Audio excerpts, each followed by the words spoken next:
State bank of Pakistan SBP ने monetary policy का ऐलान करते हुए शरह सूद 22% पर बरकरार रखने का ऐलान कर दिया।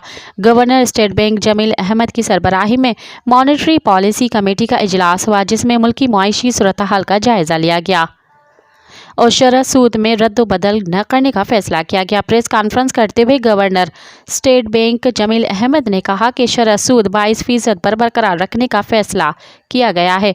पाकिस्तान का करंट अकाउंट खसारा कमी के बाद 0.7% पर आ गया, जबकि करंट अकाउंट खसारा 2022 में $17 अरब था।